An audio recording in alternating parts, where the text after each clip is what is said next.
terhormat Bapak Ibu Guru Dewan Staf dan Staf Tata Usaha SMP Negeri 3 Lebak.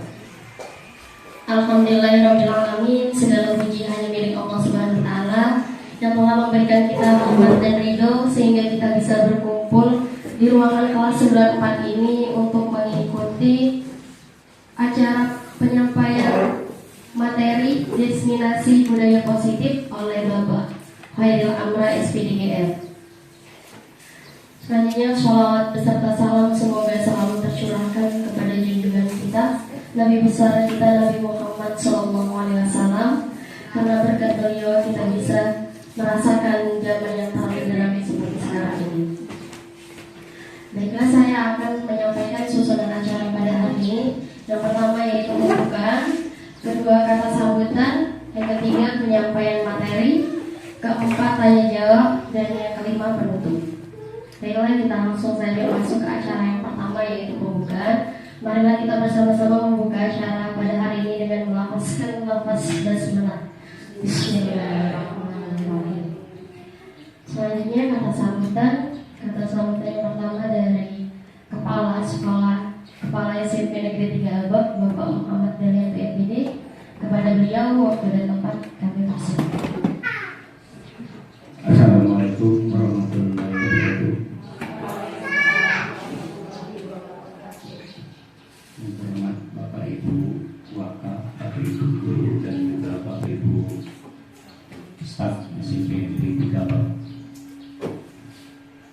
Pada hari ini kita mendengarkan pemaparan dari Pak Khairil Amra sebagai sedang melakukan pendidikan calon guru penggerak. Nanti itu ada judul di depan, kita baca, kita dengarkan. Semoga nanti ilmu yang dia dapat kita tularkan juga dengan anak-anak kita. Kenapa? Ilmu itu sangat penting. Jadi ilmu sangat penting. Mudah-mudahan ke depan ada angkatan ke-11, ke-12 guru kita bertambah yang ikut guru penggerak. Jangan menunggu saja di SMP, tapi ilmu itu dikejar, dicari. Karena Bapak Ibu masih muda, masih energi, dikejarlah ilmu-ilmu yang ada terkhusus program-program pemerintah, program-program Menteri Pendidikan. Itu untuk kita, kemudian kita dengan anak-anak, kita turunkan dengan anak-anak nanti atau di sekolah di mana kita berada. Itu. Jadi marilah Bapak Ibu kita dengarkan, walaupun undangan resmi, kalau yang orang tidak ada undangan resmi, tapi bukan undangan secara lisan, dan itu tidak ada. Ketika ada sebagian guru yang tidak tahu, sehingga ini adalah sudah merupakan secara resmi. Jadi hari ini resmi pertemuan pertama sebagai prinsip diseminasi modul 1.4 itu. Ya apa saja belum tahu misinya apa. Mari kita dengarkan sama-sama, nanti Pak juga belajar begitu. Apalagi nanti calon-calon yang angkatan ke-11 Pak rekomendasikan nanti guru-guru Ibu Mauda GR. Apa GR? Guru gerak apa GR? Hah? Guru agronomi GR, Ibu Novi ikut nanti. Bukan kita mau jadi apa. Ya dong, kalau sudah jadi guru gerak pasti jadi pejabat. Ya alhamdulillah kalau jadi pejabat. Kalau tidak, ilmunya itu yang penting. Ilmu untuk kita, karena masih lama, pensiun masih lama. Jadi jangan kita cak-cak itu terus bertahun-tahun, tidak ada perubahan. Cara kita menghadapi siswa, cara kita di sekolah seperti itu. Ya kalau kami, kalau Pak ya 9 tahun lagi lah sedut ikut kerja-kerja seperti itu. Sebenarnya tidak ada istilah kata sedut itu tidak ada kalau mau belajar sebenarnya. Tapi yang pikir Pak tidak ke sana lagi seperti itu. Ya itu saja pembahasan teman sekolah. Akhirnya wassalamualaikum warahmatullahi wabarakatuh.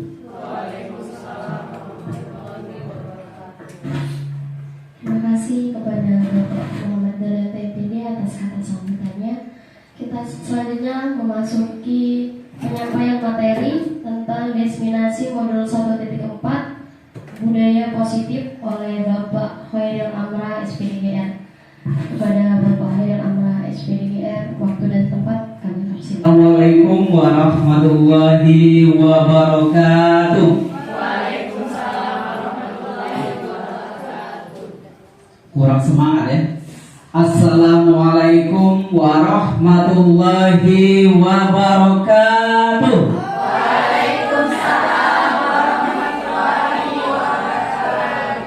Alhamdulillahirabbil alamin wassalatu wassalamu ala asrofil anbiya'i wal mursalin sayyidina wa maulana Muhammadin wa ala alihi wa sahbihi ajma'in. Rabbi shrahli sadri wa yassirli amri wahlul 'uqdatam min lisani yafqahu qawli. Yang terhormat Kepala SMP Negeri 3 Bapak Muhammad Dahlan KMPD, kemudian yang kami hormati Ibu Wijarsari selaku Wakil Kepala Sekolah Bidang Kesiswaan, kemudian ibu-ibu yang sempat hadir pada hari ini. Pertama-tama marilah kita panjatkan puji syukur kita dari Allah Subhanahu wa taala karena berkat rahmatnya kita semua bisa berkumpul di sini di ruangan kelas 94 ini dalam acara yaitu diseminasi modul 1.4 tentang budaya positif. Kemudian salawat dan salam tentunya kita curahkan kepada junjungan kita Nabi besar Nabi Muhammad SAW, kepada keluarganya, sahabatnya pun kita semua sebagai pengikutnya. Bapak Ibu yang kami hormati, baiklah kita masuk ke acara inti yaitu budaya positif. Nah, sebelum kita ke acara inti, biar lebih semangat kita melakukan ice breaking. Kita mulai ice breakingnya bagaimana? Jadi nanti setiap kalian cari pasangan masing-masing. Cari pasangan masing-masing. Yang belum ada pasangan ya cari sendiri namanya. Nah, setelah itu nanti setiap kalian bergantian menyebutkan angka 1 sampai terakhir angka 19. Ya, boleh kamu menyebutkan 1 angka atau 2 angka. Contoh yang kita contohkan, saya dengan Ibu Mahmuda. Saya menyebutkan angka 1. Kemudian Ibu Mahmuda 4, 5, 7 diancam 8, 9, 10, 11, 12, 13, 14, 15. 3 angka deh. Terus? Berapa tadi? 13, 14, 15, 18, 19. Artinya yang pemenangnya itu yang menyebutkan angka 19. Iya. Ya, jadi yang pemenangnya yaitu yang menyebutkan angka 19. Ya boleh kamu bukan diacak, boleh dilompat ya, dilompat angkanya boleh. Tapi jangan langsung 19 kan, ya kan? Dulu dari angka kecil dulu kan, dari angka kecil sampai di ujungnya angka 19. Ya, kalau 19 itu artinya guru tersebut adalah pemenang dalam games ini. Ngerti ya? Kalau makanya nanti ada di budaya positif ini, apakah boleh kita melakukan memberikan hadiah kepada siswa? Nanti dipelajari. Ya, nanti dipelajari. Ya, apakah boleh kita memberikan hadiah, ya kan? Mengiming-imingi hadiah dan seterusnya kepada siswa. Nanti dipelajari di sini. Sudah ada pasangan masing-masing? Ya silakan berhadapan dengan pasangan masing-masing. Ya berdiri boleh berdiri. Berdiri boleh. Ya silakan mencari pasangan. Mencari pasangan. Mencari pasangan masing-masing. Kalau nanti ya instruksinya kalau saya menghitung 1, 2, 3 baru dimulai ya. Jadi berbarengan.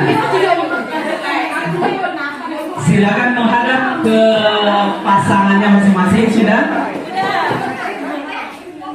Ya.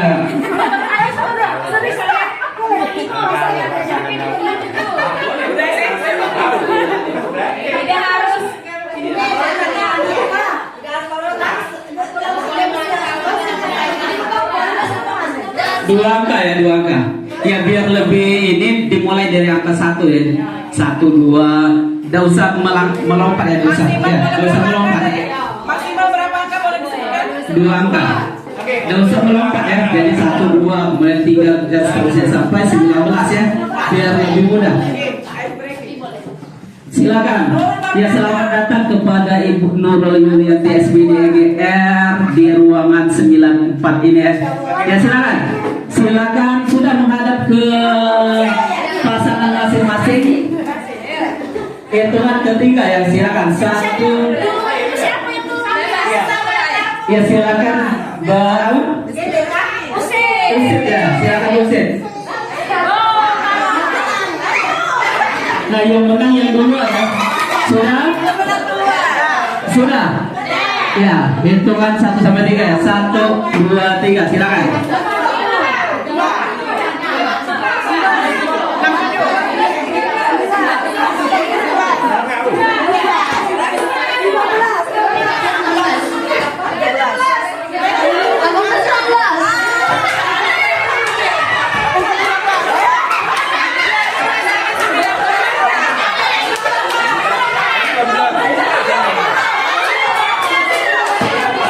Kalau masih penasaran silakan diulang lagi boleh, diulang lagi boleh.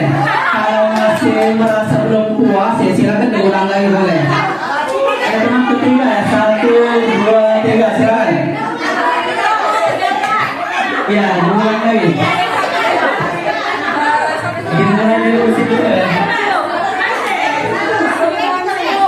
Ya silakan mulai lagi kalau masih penasaran.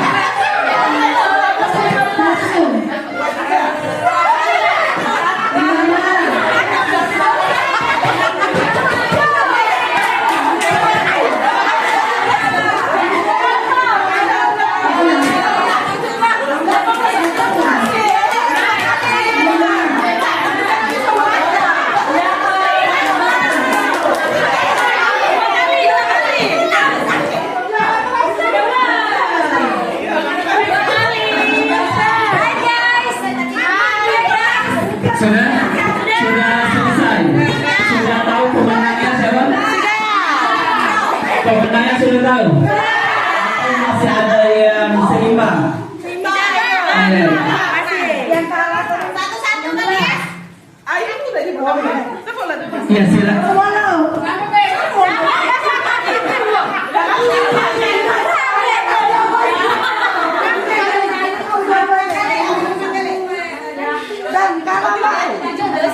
Sudah? 17, 19 yo. 16 yang itu. Sudah ada pemenangnya, sudah tahu pemenangnya? Sudah. Jadi yang pemenangnya alhamdulillah. Alhamdulillah. Ya kan? Beri tepuk tangan untuk pemenangnya. Nah, jadi kira-kira menurut Bapak Ibu, kira-kira menurut ibu-ibu kata kuncinya bagaimana itu supaya kita jadi pemenangnya? Harus lihat kondisi. Harus lihat kondisi, kemudian apa lagi? Atur strategi, kemudian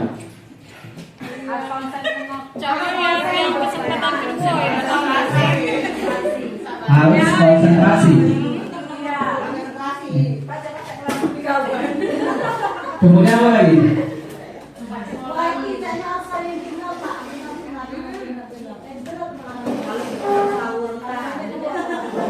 Iya boleh bangkai. Jadi sebenarnya pemenangnya itu kalau lawan kait kita menyebutkan angka 17 atau angka ini 17, artinya dia pasti kalah. Ya kan? Kalau dia lawan kita menyebutkan angka 17, pasti dia akan kalah. Ya karena yang kuncinya itu lawan kita harus sebisa mungkin atur strategi supaya lawan kita itu menyebutkan angka 17. Kembali ke layar ya. Jadi materi kita hari ini tentang budaya positif.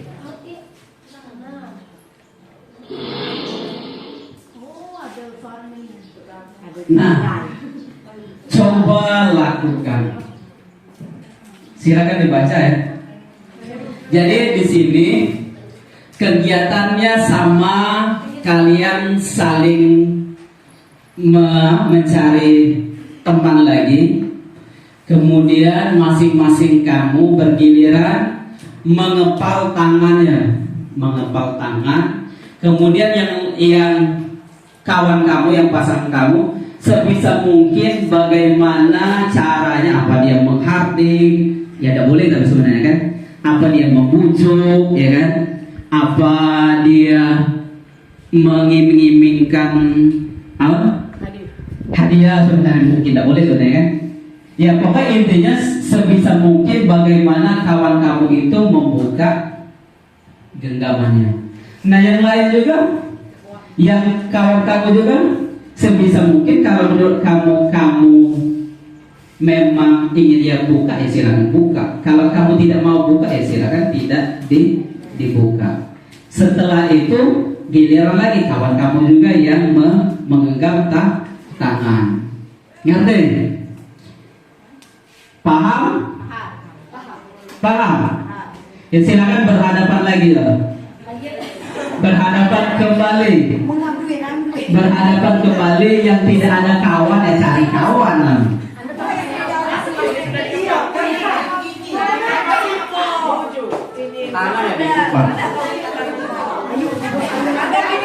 Bergantian yang mengepalnya 30 menit, kemudian kalau 30 detik 30 detik ya, ada masih konsentrasi nggak kamu ya?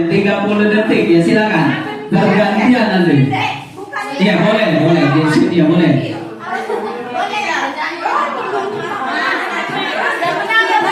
Yang menang mengepal, kemudian gantian nanti ya. Ya silakan. Kalau kawan kamu mengepal, yang kawan sebelahnya membujuknya bagaimana supaya dia bisa membuka kepalanya. Ya terserah kamu bagaimana cara membujuknya. Ya silakan. Silakan. Ya, boleh.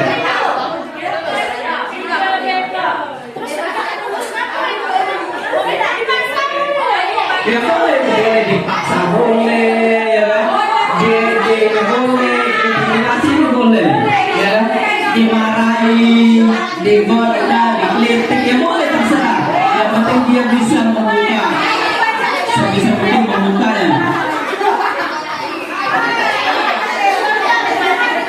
Boleh kamu menyampaikan kata-kata terserah, kata-kata yang lain supaya mereka buka.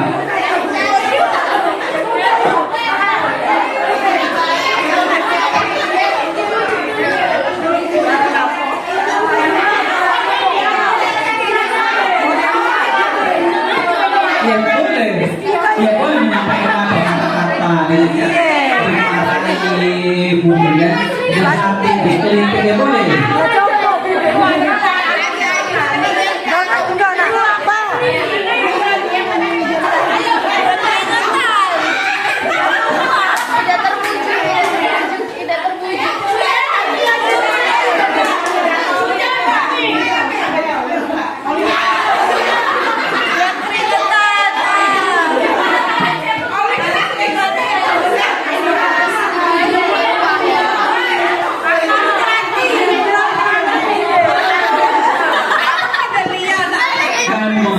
Ke depan ya, dianggap selesai. Nah, dari kegiatan tadi yang keringat ya, banyak yang keringat ya, panas, ya. Nah, dari kegiatan tadi, lihat di pertanyaan 1 sampai 3. Apakah Anda atau B membuka kepala tangan Anda? Ya, jadi dari yang ini, apakah teman kamu itu membuka kepalanya, ada yang membuka? Tidak ada yang membuka. Jadi dianggap kepala kamu itu adalah informasi penting, ya kan? Yang paling berharga kamu. Ya, ada yang mau membuka? Ada. Siapa yang membuka? Saya membuka, ibu juga membuka. Kalau ada yang Iya. membuka kepala, silakan menyampaikan mengapa dia membuka kepala tangannya. Ya. Yang penting. Oke, alasan saya membuka genggaman saya tadi karena Ibu Mahmuda tadi tidak memaksa sih, cuman dia katanya mau ingin kasih sesuatu. Iya, kata aku mau kasih apa dulu, kasih alasan yang jelas kan, mau kasih apa? Oh, katanya pokoknya ada lah. Oh iya, ada lah katanya. Ya sudah, kata Ayu, Ibu Mahmuda ingin kasih sesuatu, maka saya buka telapak tangan saya. Ya, tepuk tangan dulu untuk Ibu Pipin ya. Artinya alasan Ibu Pipin membukanya karena ada iming-iming, ya, ada iming-imingnya. Kemudian sekarang Ibu Mahmuda apa ya? Mengapa Anda membuka kepalanya? Alasannya? Oh iya, tadi kebetulan Ibu Pipin menanyakan bolehkah Ibu membuka kepala tangan Ibu. Terus saya tanya kenapa, untuk apa? Karena saya ingin bersalaman dengan Ibu. Oh iya, boleh. Jadi saya buka tangan saya. Kan bersalaman berarti baik ya? Mungkin itu alasannya. Ya, tepuk tangan dulu untuk Ibu Mahmuda. Dari penyampaiannya artinya Ibu Pipin ini membukanya dengan tipuan ya, dengan tipuan berupa salaman ya. Ya, jadi informasi yang seharusnya dirahasiakan Ibu Mahmuda itu dikeluarkannya ke Ibu Pipin, ya kan? Nah, kemudian yang kedua, apakah Anda atau lawan Anda menutup kepala tangannya? Ada yang menutup semua ya? Iya, boleh memberi alasan Ibu Ida mengapa Ibu sekuat tenaga menutup kepala tangannya. Terima kasih Bapak Khairul Amrah atas kesempatannya. Kebetulan tadi saya dengan Ibu Ira berpasangan. Saya berprinsip tidak mau membuka walaupun Ibu Ira mengiming-iming mau mentraktir tadi. Saya tidak mau Pak karena sudah keseringan ditraktir oleh Ibu Ira. Kelamaan Pak, ayo traktir terus. Kemudian tadi juga Ibu Ira sudah berusaha untuk membuka kepala tangan, tapi juga saya berusaha sekuat tenaga untuk agar tidak bisa dibuka oleh Ibu Ira. Kemudian Ibu Ira juga tadi saya sudah mengiming-imingi, saya tawari oli gratis Pak, padahal tadi jatah olinya sudah habis, saya tawarkan ke bengkel suami saya nanti dikasih oli gratis, servis gratis, tetap tidak mau Pak, tetap tidak mau membuka. Kemudian juga dengan cara yang sama saya mencoba untuk membuka genggaman tangan Ibu Ira.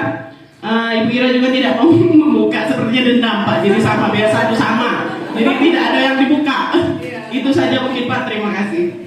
Ya, tepuk tangan dulu untuk Bu Ida. Nah, biar lebih jelas ya kan dari penyampaian Ibu Wijel tadi, kita beri suruh Ibu Ira memberi alasan mengapa tidak mau buka juga.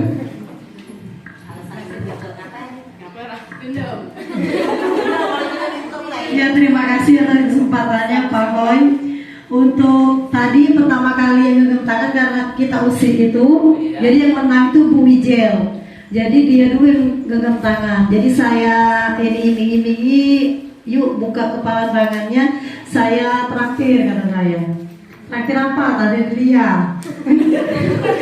Tidak, saya paksa tangan saya buka itu, dia tetap nggak ini, kepalanya tetap dipegang teguh. Jadi mungkin karena habis waktu, jadi sampai selesai tidak dibuka Bu Wijel.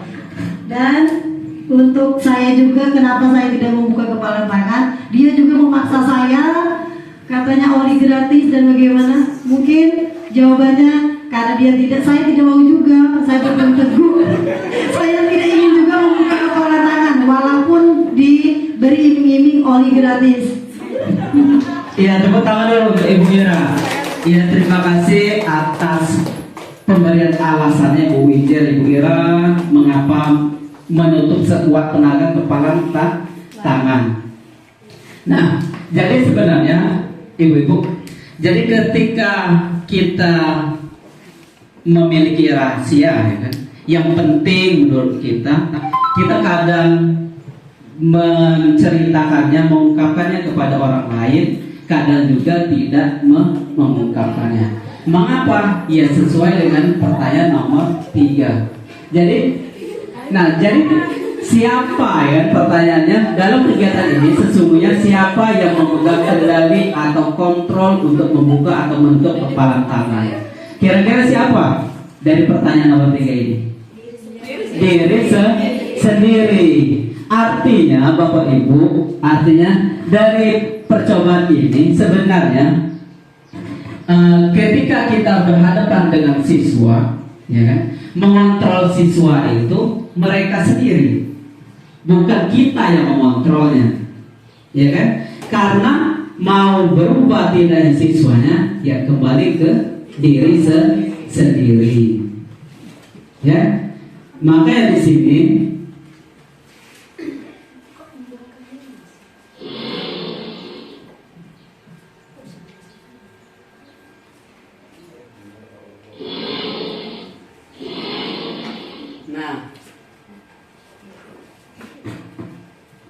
jadi di sini lanjut ke yang sesuai dengan yang kepala tangan tadi. Jadi miskonsepsi makna kontrol. Jadi terkadang selama ini kita salah anggapan terhadap makna kontrol ini. Jadi kita menganggap bahwa yang mengontrol murid itu adalah guru. Tapi sebenarnya tanggapan itu salah. Sebenarnya yang mengontrol diri murid itu adalah diri sendiri. Makanya di dalam budaya positif ini kita tuh bagaimana supaya timbul kesadaran diri. Kalau dia ada motivasi intrinsik, motivasi dari diri sendiri siswa, otomatis mereka akan berubah. Makanya di sini nanti akan dijelaskan bagaimana menimbulkan motivasi intrinsik itu. Jadi salah kalau kita selama ini kalau kita menganggap bahwa guru itu adalah yang mengontrol siswa, ya kan? Sebenarnya yang mengontrolnya siapa? Diri mereka sendiri. Kemudian yang kedua, tanggapan yang salah, ilusi bahwa semua penguatan positif, efektif dan bermanfaat. Benar atau salah ini?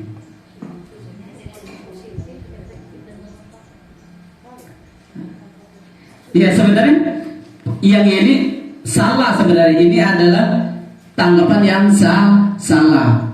Ya mengapa? Karena belum tentu menurut kita benar, anggapan siswa itu benar. Menurut kita seandainya bahwa minggat itu salah menurut kita.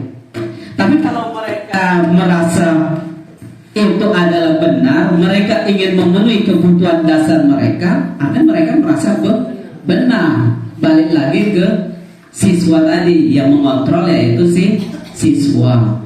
Kemudian ilusi bahwa kritik dan membuat orang merasa bersalah dapat menguatkan karakter.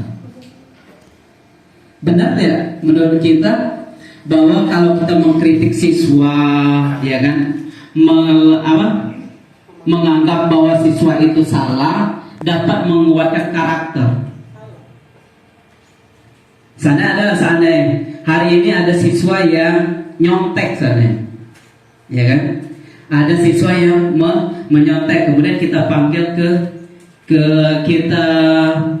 ke kantor, kemudian kita kritik, kamu ini seharusnya ini, ya kan? Kamu ini kan penyontek dan seterusnya. Ya, itu bisa, kira-kira menurut kamu itu bisa menguatkan atau tidak? Sebenarnya itu adalah tidak menguatkan, tidak bisa menguatkan karakternya. Mengapa ya? Karena timbulnya nanti siswanya akan beban ke siswa, merasa dia itu selalu salah, menganggap dia itu tidak berguna, ya kan? Menganggap dia itu bodoh dan seterusnya. Ya. Kemudian ilusi bahwa orang dewasa memiliki hak untuk memaksa. Anggapan ini masih salah juga anggapan ini. Ya, mengapa? Balik lagi ke kontrol diri tadi. Yang mengontrol diri seorang murid yaitu murid itu sendiri. Jadi semua dari poin 1 sampai 4 ini adalah anggapan yang selama ini yang kita pegang teguh seorang guru. Ini menurut kita benar. Ternyata selama ini yang kita lakukan adalah perbuatan yang salah. Ya.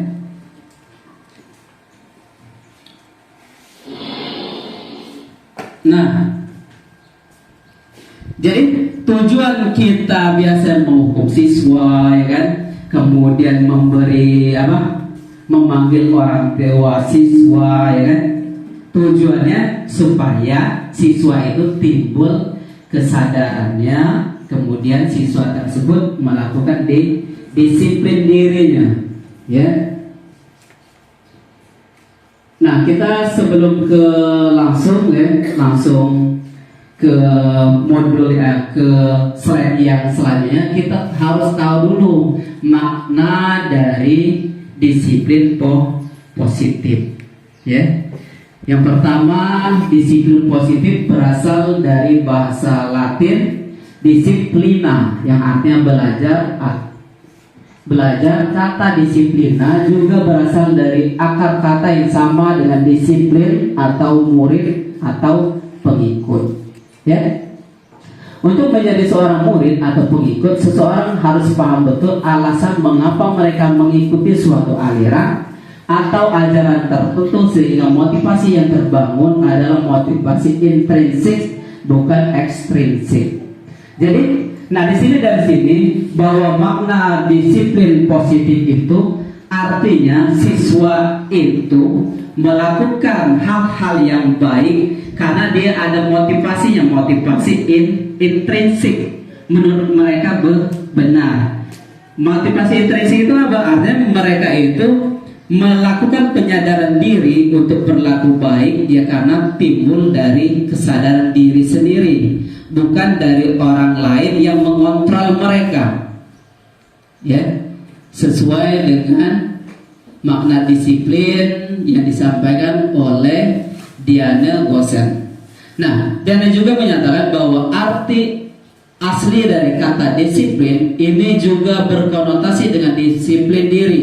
Disiplin diri dapat membuat seseorang menggali potensinya menuju kepada sebuah tujuan, sesuatu yang dihargai dan bermakna.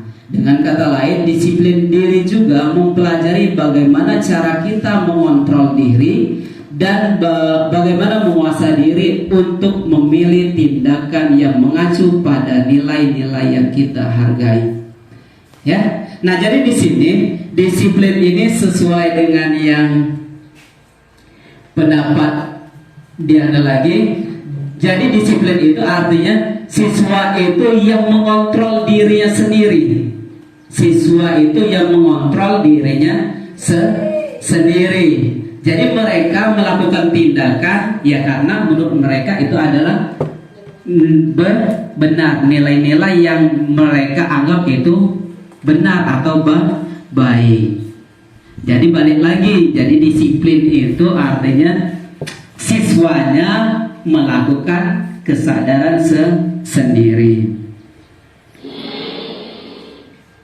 Nah, ini contoh nilai kebajikan ya. Nilai kebajikan yang sudah menurut kita, menurut siswa adalah benar, ya kan?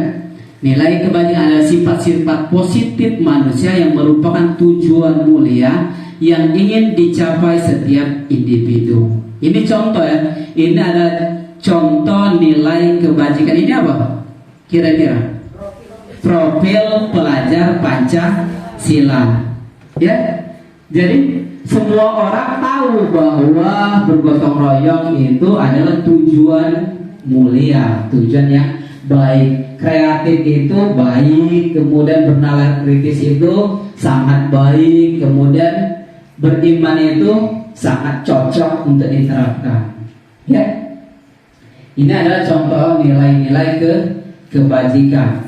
Jadi siswa itu, ya kan, siswa itu melakukan disiplinnya itu balik lagi ya tadi, yaitu mereka itu menganggap bahwa ada nilai-nilai kebajikan yang akan ketika mereka lakukan. Kemudian mereka juga mengontrol dirinya sendiri, sehingga mereka timbul. Jadi timbul kesadaran disiplin itu ya karena motivasinya dari siswa itu sendiri, bukan kita sebagai guru.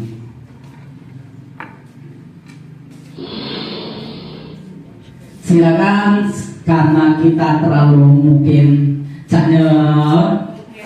masih bingung, masih kelihatan lesu ya penjelasan dari Pak Hoi ini. Berdiri dulu nih.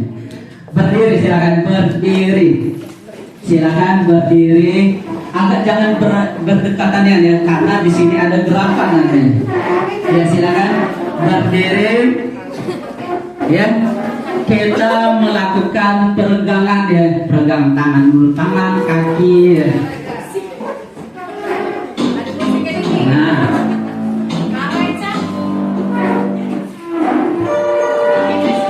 kita ikut ya.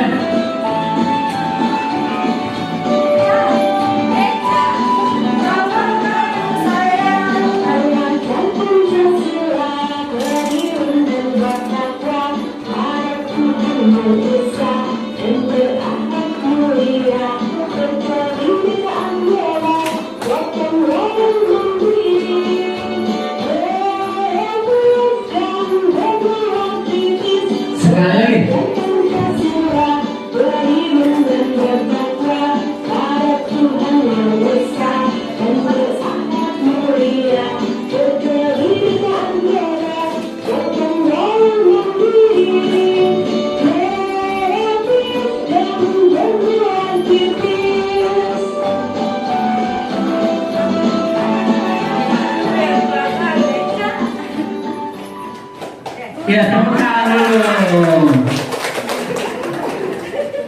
Tepuk tangan dulu. Lagi. Kurang, lagi. Boleh, tegak lagi dong, berdiri lagi. Ya, boleh. Kita ulang ya.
Alhamdulillah.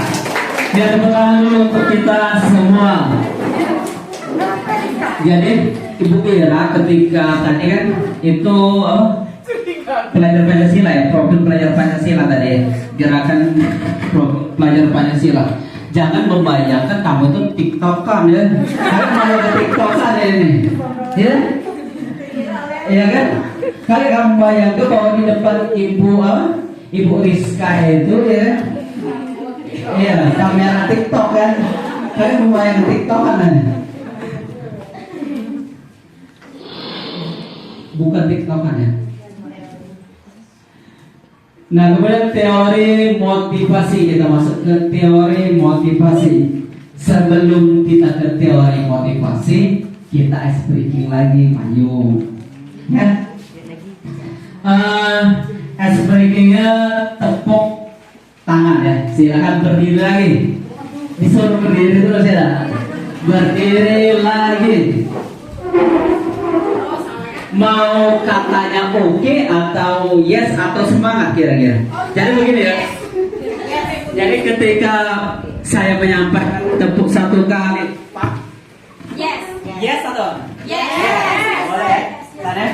Kalau tepuk satu kali, yes. Kalau tepuk dua kali, tak tak, yes. Kalau tepuk tiga kali, tak tak tak, yes. Kalau tepuk empat kali, tak tak tak tak, yes. Kalau 5 kali, tek tek tek tek tek, yes. Ngerti? Ngerti? Pertama ada tepuk satu kali, yes. Tepuk dua kali, yes. Tepuk tiga kali, yes. Tepuk 4 kali, yes. Tepuk 5 kali, yes. Ngerti ya? Nah sekarang kalau sini lagi, ini lebih kalau ini lebih di agak di apa? Di cepat ke ya? Silakan lebih kanan boleh, kiri boleh. Biar sama kanan ya, mulai dari kanan ya, biar sama. Siap? Kanan dulu ya, ya boleh kanan dulu.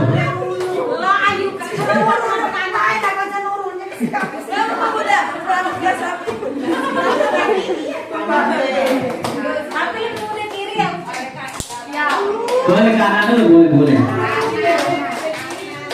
Siap? Tepuk satu kali, yes. Tepuk dua kali, yes. Tepuk 5 kali dalam 5 kali. Coba ngomong 5 kali ya. Oh, 50 sekali. Ya, oke. Tepuk 2 kali. Yes. Ibu Ira konsentrasi, Ibu Ira. Tepuk 4 kali. Yes. Tepuk 5 kali. Yes. 2 kali tepuk 5 kali.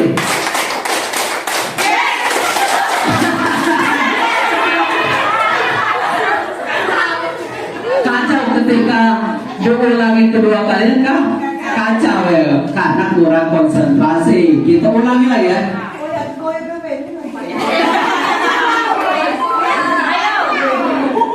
Tepuk 2 kali, Yes. tepuk 3 kali, Yes. tepuk 2 kali, tepuk 2 ya, tepuk 2 kali ya benar ya, ulang. Tepuk 3 2 kali, Yes. Yes. tepuk 5 kali,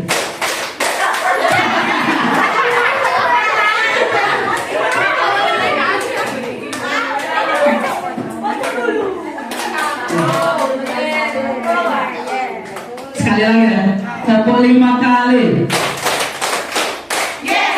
tepuk 5 kali.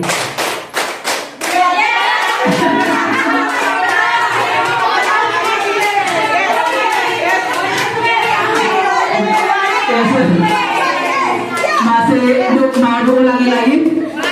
Diulangi lagi? Sekali lagi ya?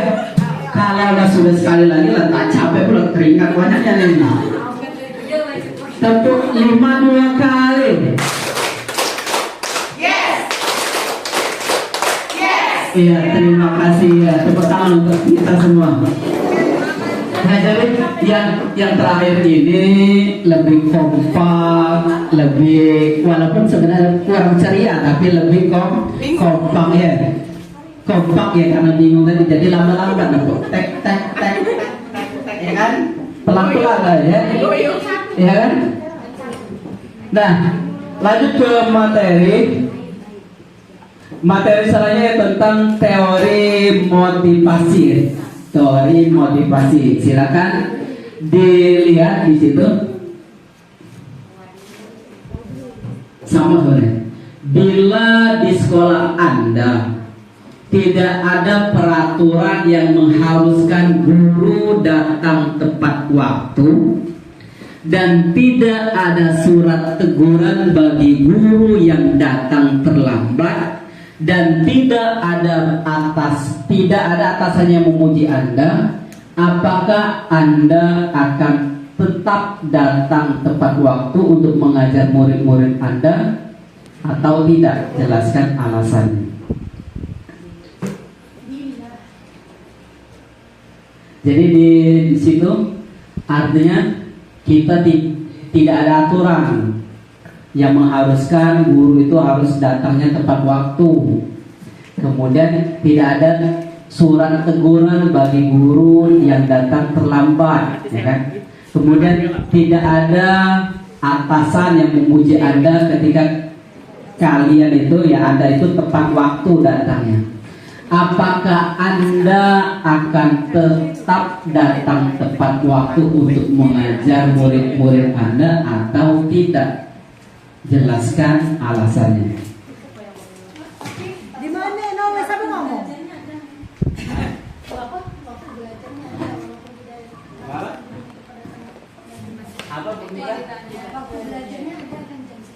Iya.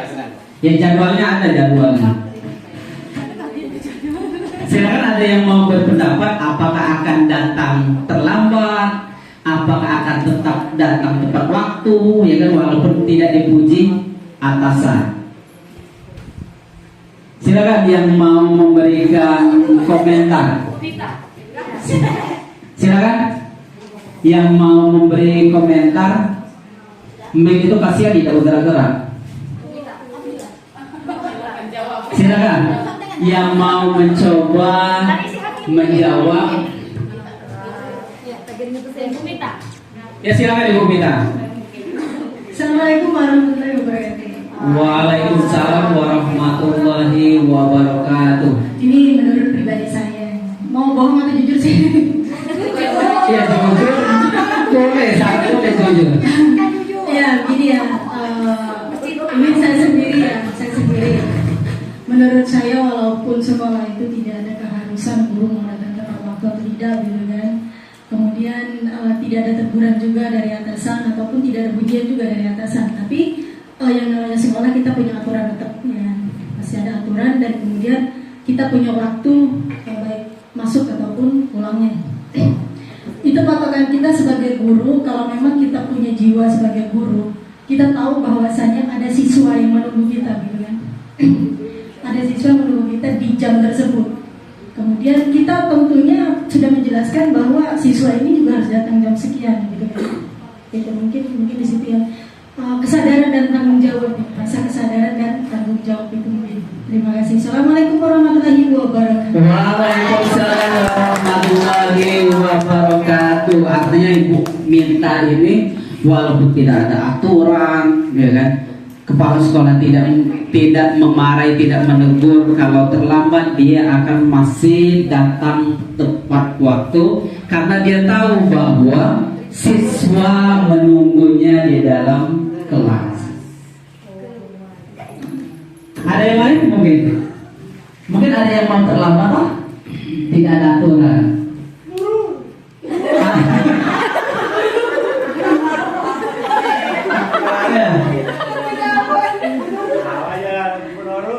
Ibu Leni, boleh nih. Yang mana yang orangnya mana? Ibu Leni. Dari betul.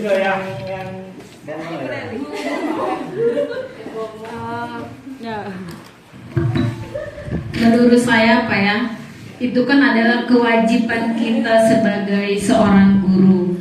Jangankan cuma siswa saja datangnya pagi, sedangkan guru yang mengajar pada saat itu sering telat. Itu ada kewajiban kita sebagai guru. Jadi harus tepat waktu ya. Tapi saya sendiri. Tapi habis baterai lalu. Ini kayak ada dari petung ya.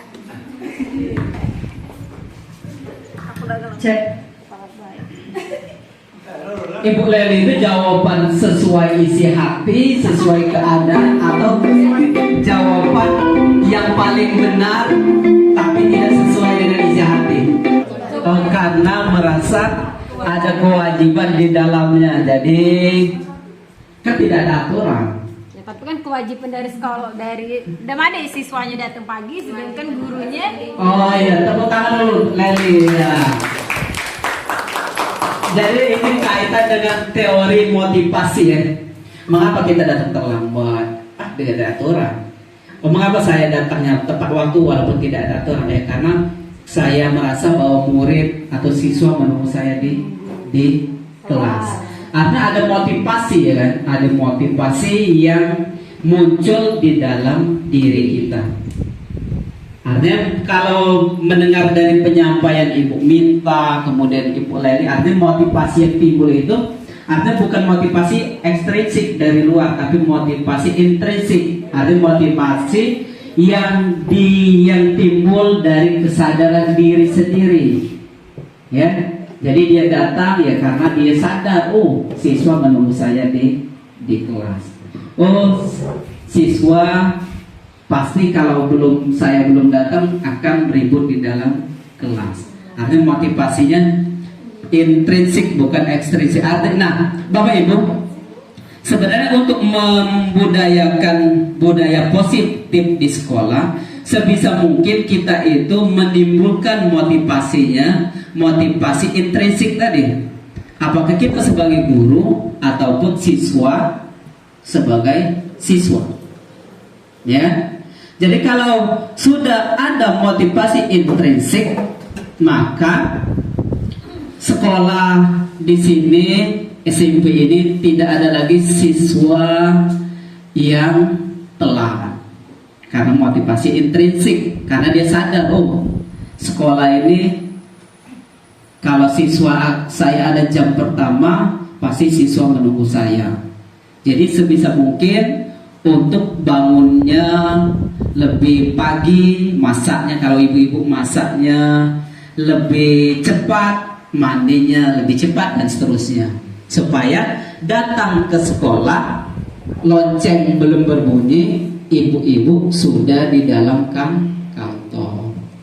Jadi sebisa mungkin kita itu harus memunculkan motivasi intrinsik yang ada di dalam diri kita. Nah Bapak Ibu, jadi terkait dengan motivasi, teori motivasi, ya kan? Jadi guru atau siswa melakukan sesuatu yang menyebabkan mereka tuh berperilaku seperti itu. Yang pertama, dia menghindari ketidaknyamanan atau hukuman. Jadi dia datang karena merasa nanti ketika telat akan dihukum, ya kan?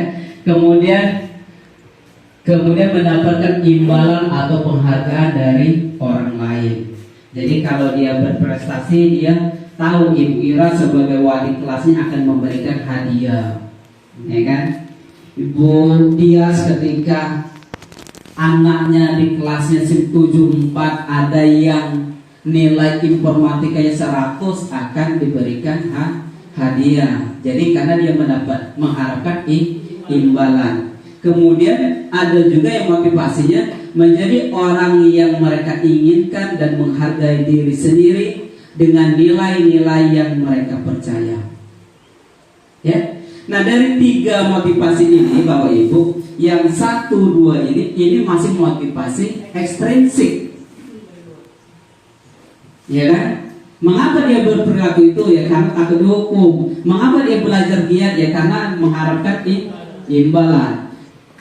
Ya, jadi bagaimana Bapak Ibu supaya muncul motivasi intrinsik ini? Ya kita itu memotivasi, memberikan pemahaman kepada mereka tentang nilai-nilai kebajikan, nilai-nilai positif yang seandainya diterapkan oleh mereka, maka mereka akan menjadi pribadi-pribadi yang positif. Bukan karena hukuman, bukan karena imbalan, tapi muncul kesadaran diri bahwa dia ingin menghargai dirinya sendiri. Ya. Itu Ibu Leli ya. Jadi motivasinya intrinsik ya. Jangan takut ini telat kaget dicatat oleh Pak Oy. Jangan ya.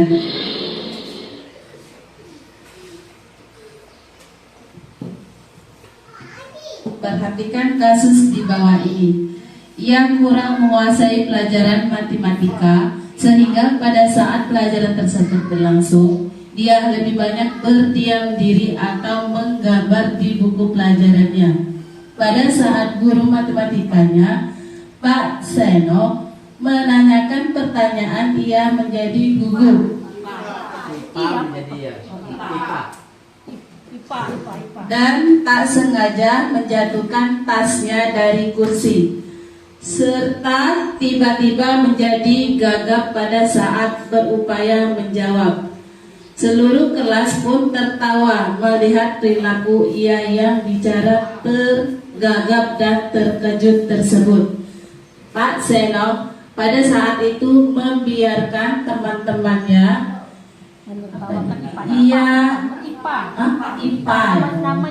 IPA menertawakan IPA yang tergagap dan malu luar biasa dan malahan minta IPA untuk maju ke depan dan berdiri di depan kelas sambil menunjuk hidungnya karena tidak bisa menjawab pertanyaan Pak Seno.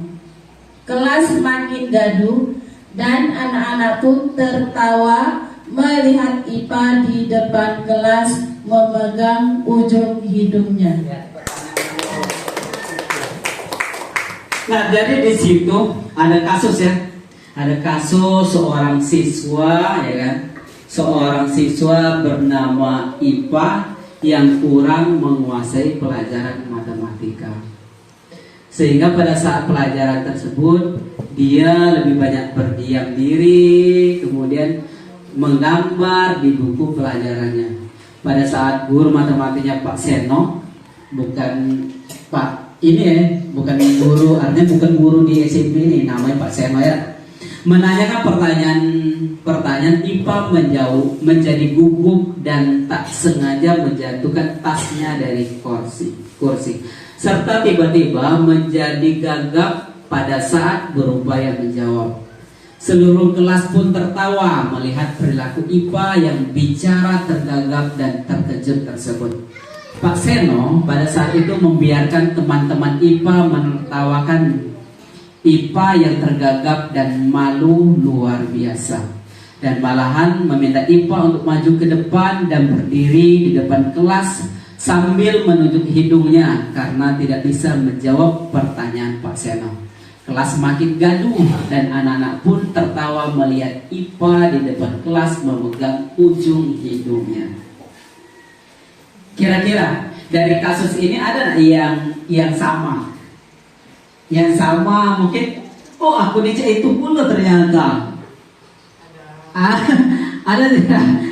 Nah, pertanyaan yang nomor 1, apakah Anda setuju dengan tindakan Pak Seno terhadap IPA? Mengapa?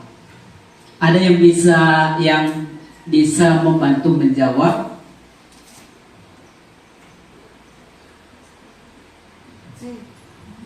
Ya silakan Bu Mahmudah. Menurut saya tapi ya.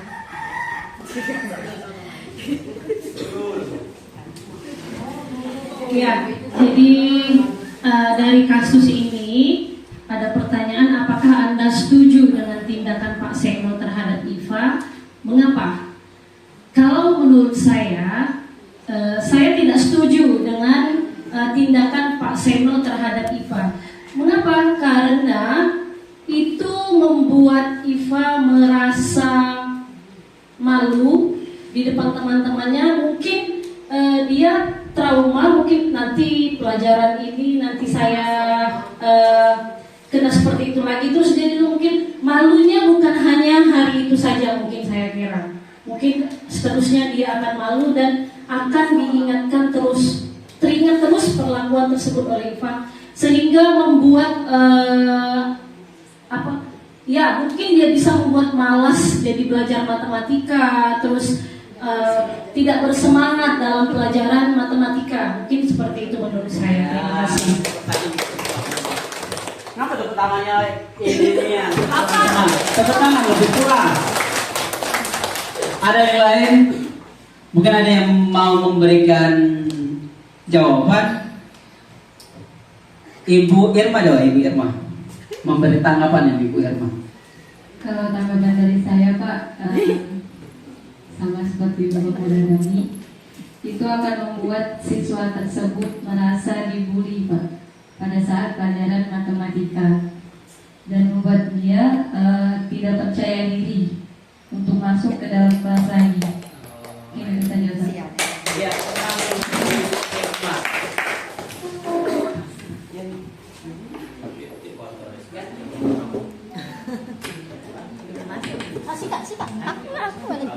ya, terima kasih kepada Ibu Mahmuda dengan Ibu Irma yang telah memberikan tanggapan terhadap kasus IPA dan Pak Seno. Ya, jadi Bapak Ibu, jadi sebenarnya tindakan kita yang kita lakukan terhadap siswa kita, terhadap murid kita, terkadang kita tahu bahwa itu tuh, oh ternyata itu tuh salah. Oh ternyata selama ini yang saya lakukan terhadap siswa saya keliru. Saya menghukum mereka karena tidak bisa menjawab. Saya menyuruh mereka keliling lapangan karena nilai ulangannya tidak besar misalnya, dan seterusnya. Kita sadar bahwa itu tuh perbuatan salah, ya. Jadi kalau kita, sekolah kita ingin membudayakan budaya positif, hal-hal seperti ini ya silakan dihindari, ya kan, silakan dihindari. Karena perbuatan negatif ini akan berdampak negatif juga kepada siswa, ya kan, berdampak negatif juga kepada siswa. Kita harus menyadari bahwa siswa ini, setiap siswa yang kita hadapi, 30 siswa di dalam kelas itu yang kita hadapi, artinya karakter dari 30 siswa itu akan berbeda masing-masing. Kemudian pengetahuannya akan juga berbeda. Jadi kita tidak bisa menyamakan, oh kelas 30 siswa ini harus nilai 100 semua, baca. Ya kan? Jadi sebisa mungkin perbuatan ini karena kita tahu bahwa akan menimbulkan efek negatif, ya silakan dihindari. Bagaimana supaya si IPA ini, ya kan, bisa mengikuti pelajaran, ya kan? Menurut kita dia tidak salah, dan supaya dia itu menyadari bahwa perbuatannya salah. Bagaimana caranya? Kita terapkan segitiga restitusi namanya. Nanti akan dipelajari, ya kan? Jadi melakukan menindak siswa yang menurut kita salah, ya, kita bisa menanggulanginya dengan penerapan yang namanya segitiga restitusi. Nanti akan ada di slide selanjutnya segitiga restitusi. Nah, segitiga restitusi itu apa? Yaitu, jadi kita itu memberikan pemahaman kepada siswa supaya mereka sadar dengan kesalahannya, kemudian mereka memperbaiki kesalahannya, tidak dengan hukuman mereka, tidak dengan hukuman dan cacian dan seterusnya, tapi menimbulkan kesadaran diri sendiri, kemudian memunculkan kesadaran bahwa mereka akan berubah, mereka sendiri yang menyatakannya nanti dari penerapan segitiga restitusi. Jadi Bapak Ibu, kalau kita, sekolah kita ingin menerapkan budaya positif, silakan dihindari yang hukuman fisik, sifatnya fisik, ya kan, atau psikis, yang kita ngata-ngatain, kan, ngatain maknya, ngatain paknya, ngatain siswanya, awak pendek, kecil, hitam, ya kan?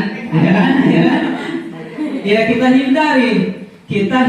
hindari karena kita tahu bahwa perbuatan itu salah, akan efeknya negatif kepada siswa. Tapi kalau kita melakukan segitiga restitusi, kita dicintai siswa, kemudian siswa juga akan muncul motivasi intrinsiknya untuk melakukan hal-hal yang lebih baik lagi. Itu ya.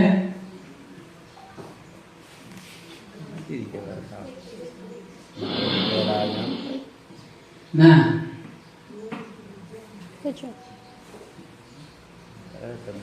ada kan restitusi.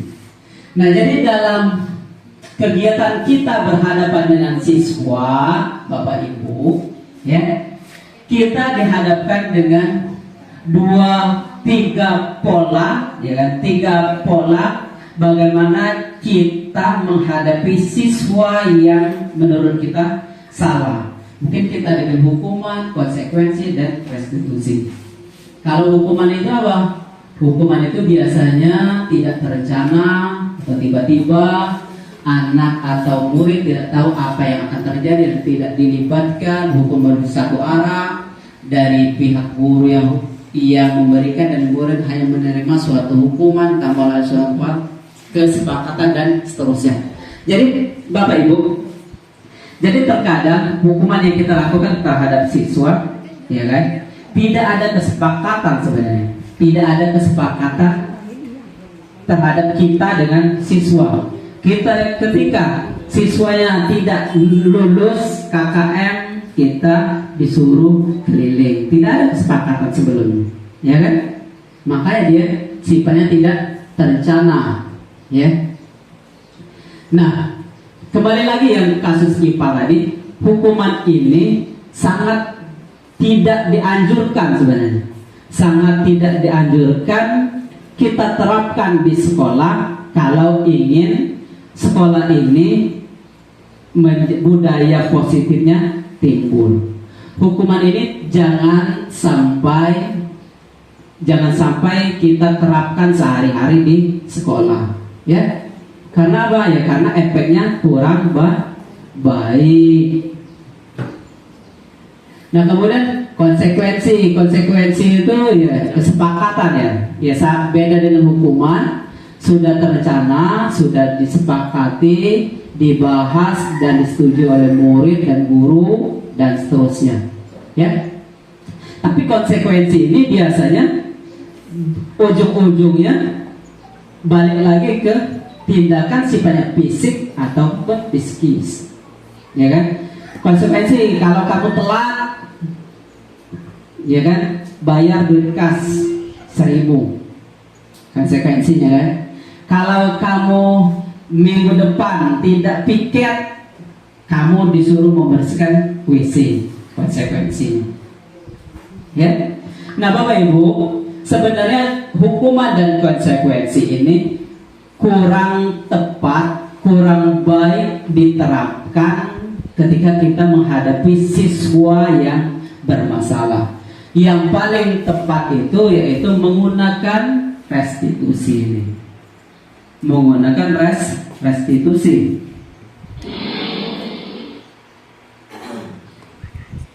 Nah, restitusi itu apa?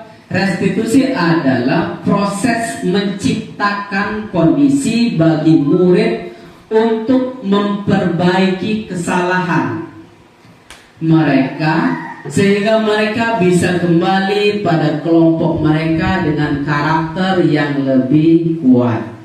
Restitusi juga merupakan proses kolaboratif yang mengajarkan murid untuk mencari solusi masalah mereka dan membantu murid berpikir tentang orang seperti apa yang mereka inginkan dan bagaimana mereka harus memperlakukan orang lain. Jadi di sini mengapa kita harus berusaha menerapkan restitusi ini? Ya, karena kalau kita menerapkan ini, kita itu hanya memperbaiki kesalahannya. Memperbaiki di sini bentuknya bukan hukuman, ya, bukan hukuman baik fisik maupun psikis, ya, bukan hukuman, tapi sekedar jadi kita itu berkolaboratif artinya siswa ketika bermasalah kita panggil di kantor, kita tanyai mengapa mereka berperilaku tersebut, apa alasannya, apa yang latar belakangnya, ya kan? Kemudian kita tanya lagi, kira-kira benar atau salah yang dilakukan.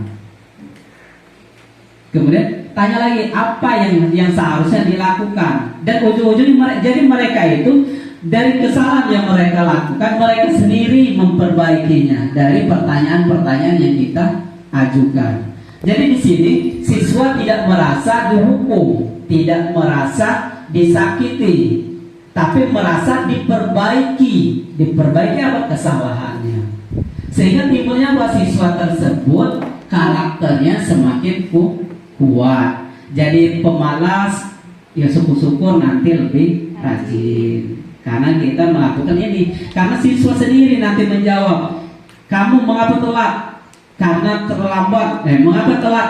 Karena kesiangan. Mengapa kesiangan? Karena semalam saya tidur jam 12. Tanya lagi, kira-kira tidur jam 12 itu benar atau salah?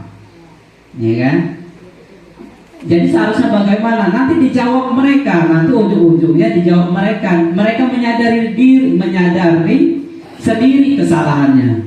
Kemudian kita akhiri dengan pertanyaan, kapan kamu akan memperbaiki kesalahan kamu ini?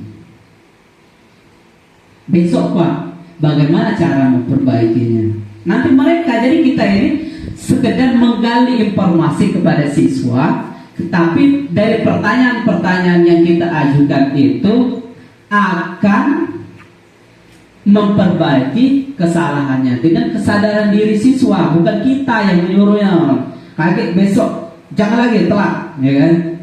Bangunnya jangan pula kesiangannya dan seterusnya. Jadi seolah-olah mereka itu merasa bersalah, mereka itu disalahkan. Padahal sebenarnya mereka bermain HP sampai jam 12 karena mereka ingin memenuhi kebutuhan dasar mereka, yaitu kesenangan.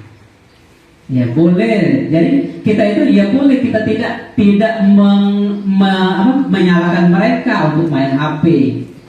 Tapi kita sekedar memberikan solusi supaya mereka itu boleh main HP, tapi harus ada aturan. Jadi mereka sadar, oh ternyata salah dan seterusnya ya. Jadi hukuman, konsekuensi ya kita berusaha untuk hindari sekarang, berusaha untuk hindari. Kita coba menerapkan restitusi ini. Kita coba terapkan terhadap mungkin di kelas kita dengan siswa yang pemalas, alasan mengapa mereka malas dan seterusnya. Kita coba, karena kita belum coba, ya kan? Saya sendiri belum mencoba sebenarnya, belum mencoba. Apakah ini akan efektif atau tidak, belum tahu 100%. Tapi ini sudah diteliti sebelumnya bahwa restitusi ini adalah hal yang terbaik yang kita ambil ketika siswa melakukan tindakan yang keliru, ya, yang mana siswa karakternya semakin kuat, kemudian siswa menyadari sendiri, kemudian memperbaiki kesalahannya. Capek ya ngomongnya.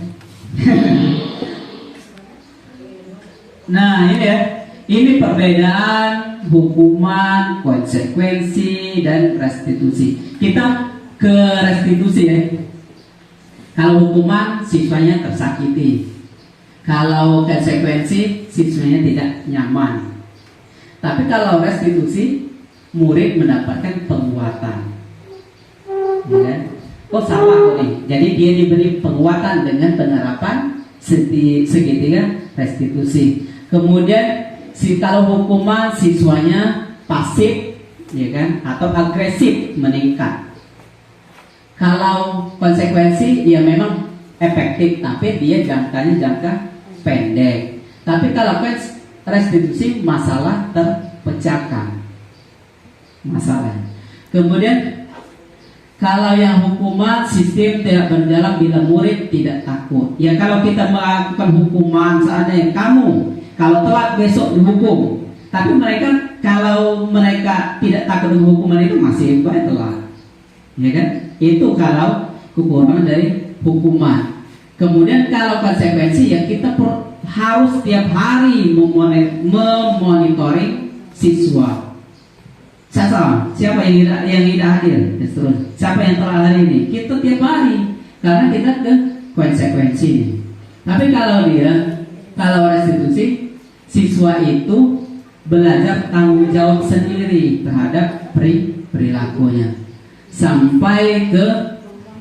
Nah, kalau balik ke yang terakhir ini Bapak Ibu ya, kalau hukuman dibuat oleh guru ya, karena sifatnya hukum ini kan guru. Kalau konsekuensi ini dibuat guru dan murid, tapi kalau restitusi dibuat oleh murid sendiri ya. Jadi murid sendiri yang menjawab mengapa mereka keliru itu, kemudian mereka menjawab juga bagaimana cara mengatasinya, memperbaikinya. Nah, lihat sini ya, kita ice breaking lagi ya, nyampe ini ya, masih loyo ini, sedikit lagi ya, sebentar lagi ya. Kita berdiri dulu Bu Ira. Ayo berdiri atau duduk ya. Ini kita mungkin pernah diterapkan di kelas kamu ya, pernah diterapkan. Ini ice breakingnya Pak Guru berkata ya. Pernah diterapkan? Belum pernah? Pak Guru berkata sana, Pak Guru berkata tepuk 2 kali, pak puk. Pak Guru berkata tepuk 3 kali, pak puk puk. Pak Guru berkata berdiri. Tapi kalau kalimatnya tidak ada Pak Guru berkata, ya kan, artinya jangan dituruti. Ngerti Bu Ira? Jadi kalau kalimatnya Pak Guru berkata, artinya kita melakukan apa yang diperintah. Pak Guru berkata tepuk 2 kali, Pak Guru berkata tepuk 3 kali, pak pupuk ya. Pak Guru berkata pegang telinga, pegang hidung, tidak usah pegang karena tidak ada Pak Gurunya ya. Apa ya? Kalau diterapkan di murid biasanya efektif, atau kalau diterapkan di guru. Kalau diterapkan di murid di kelas biasanya efektif, tapi tidak tahu kalau diterapkan di guru karena ini jam 12:30. Nanti kita percepat materinya, kita percepat supaya waktu lebih singkat, kemudian perut bisa cepat diisi. Ya, ngerti ya? Siap? HP-nya siapkan namanya. Ya siapkan jangan dipegang. Siapkan di pojok meja ya. Siap? Pak Guru berkata tepuk 2 kali. Pak Guru berkata pegang hidung. Pak Guru berkata pegang telinga, pegang hidung. Nah, ya, artinya kurang konsentrasi, ya kan? Dulu lagi ya. Pak Guru berkata berdiri. Pak Guru berkata berdiri. Pak Guru berkata tepuk 2 kali. Angkat tangan. Nah, ya. Pak Guru berkata tepuk 3 kali. 4 kali. Nah. Pak Guru berkata duduk. Pak Guru berkata bilang wow. Lebih keras.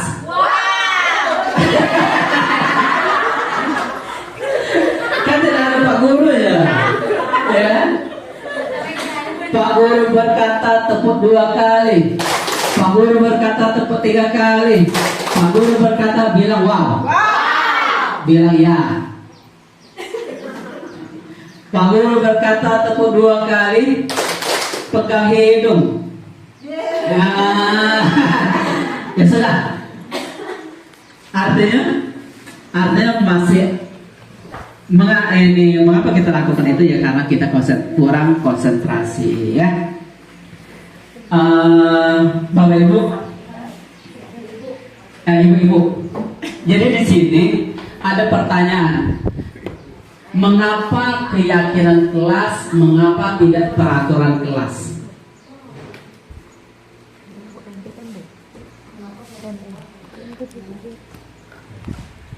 Di situ ada pertanyaan, mengapa keyakinan kelas, mengapa tidak peraturan kelas? Kita ke dua pertanyaan ini. Yang sebelum menjawab mengapa harus keyakinan kelas, tidak peraturan kelas.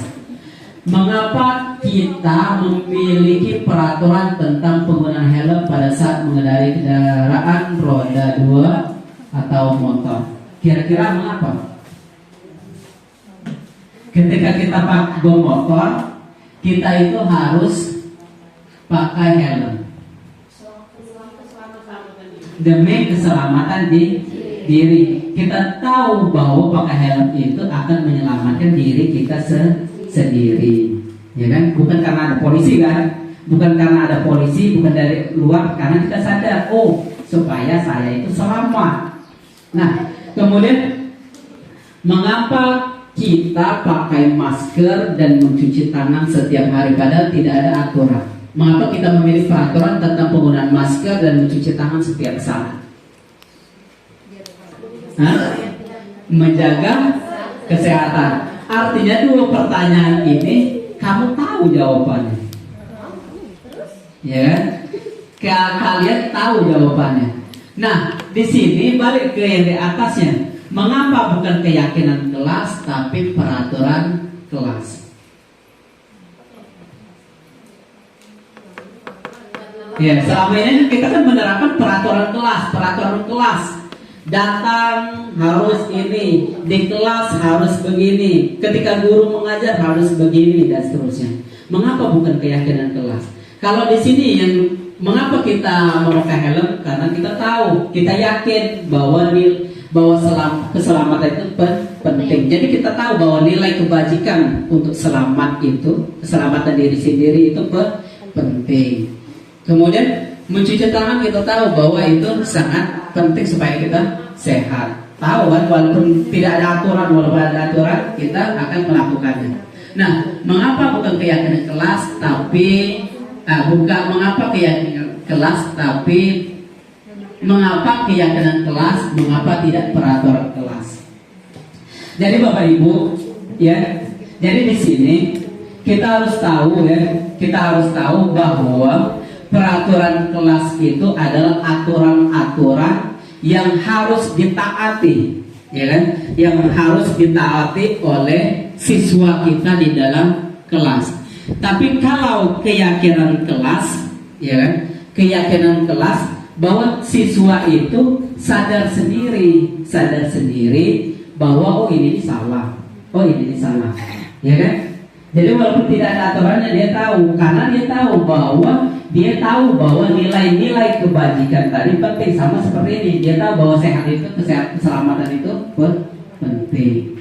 Jadi Bapak Ibu, jadi ketika kita ingin menerapkan disiplin positif di sekolah, kita berusaha jangan membuat peraturan kelas, tapi usahakan buat keyakinan kelas. Keyakinan kelas itu bagaimana Pak? Jadi keyakinan kelas itu sebelum kita membuat ini kesepakatan kelas, kita itu melakukan diskusi dulu dengan siswa, curang pendapat. Keyakinan kelas ini siswa yang menentukan, bukan gurunya, bukan wali kelasnya, ya.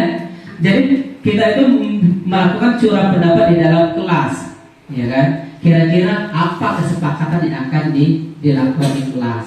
Setelah melakukan diskusi, kemudian hal-hal yang seterusnya kita mencatat yang di usulan-usulan dari siswa tersebut. Kemudian kita mengubahnya menjadi kalimat positif.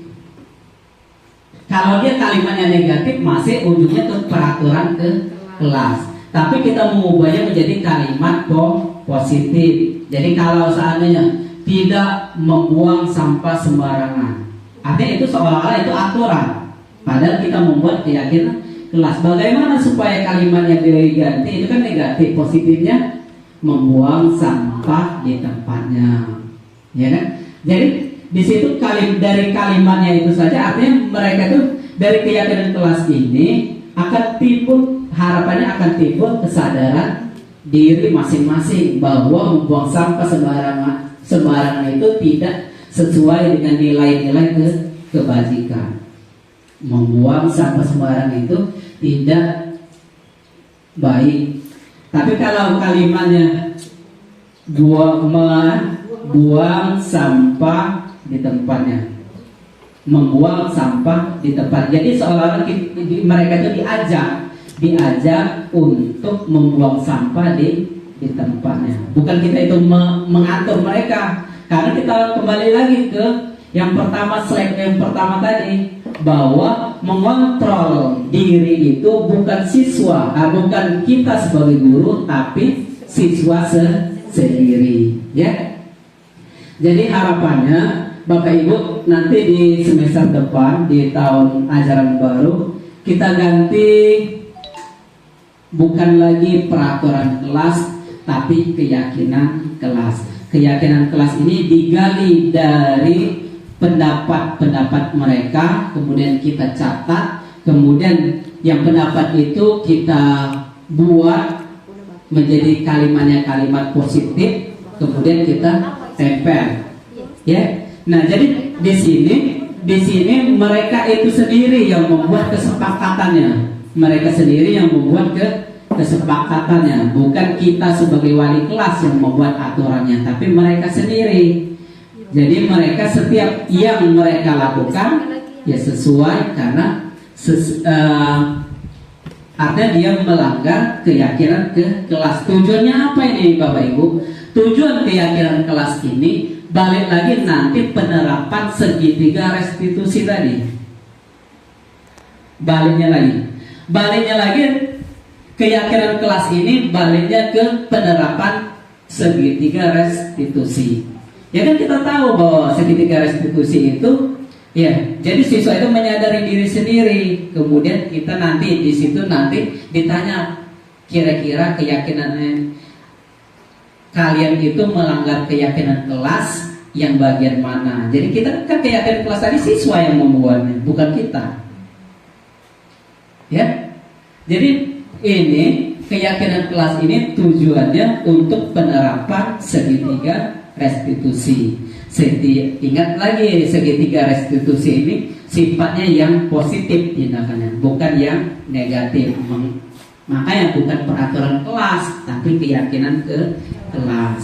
Kalimatnya positif, kalimat keyakinan kelas itu.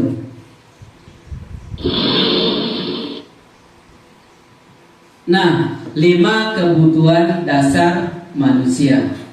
Jadi Bapak Ibu, ibu-ibu ya, kita buka ya.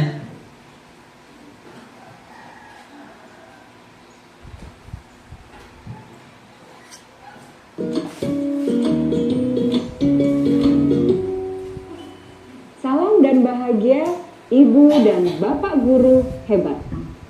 Untuk membangun budaya sekolah yang positif dengan lingkungan yang aman dan mendukung murid untuk menjadi pribadi yang berdaya, seimbang, dan bahagia, salah satu upaya yang dapat dilakukan oleh guru adalah memahami kebutuhan dasar yang mendasari perilaku murid.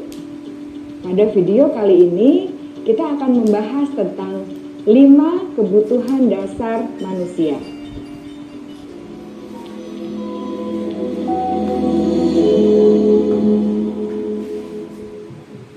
Ki Hajar Dewantara dalam salah satu kutipannya menyatakan, kita ambil contoh perbandingannya dengan hidup tumbuh-tumbuhan. Seorang petani dalam hakikatnya sama kewajibannya dengan seorang pendidik yang menanam padi misalnya. Hanya dapat menuntun tumbuhnya padi. Ia dapat memperbaiki kondisi tanah, memelihara tanaman padi, memberi pupuk dan air, membasmi ulat-ulat atau jamur-jamur yang mengganggu hidup tanaman padi, dan lain sebagainya. Ketika guru memahami kebutuhan apa yang mendasari perilaku murid, dan guru berusaha menuntun dan mendukung murid dalam memenuhi kebutuhannya secara positif, pada hakikatnya guru tersebut ibarat seorang petani yang sedang berusaha memahami kebutuhan masing-masing tanaman. Dan ia berusaha memenuhi kebutuhan tanaman tersebut agar dapat tumbuh dengan subur dan maksimal.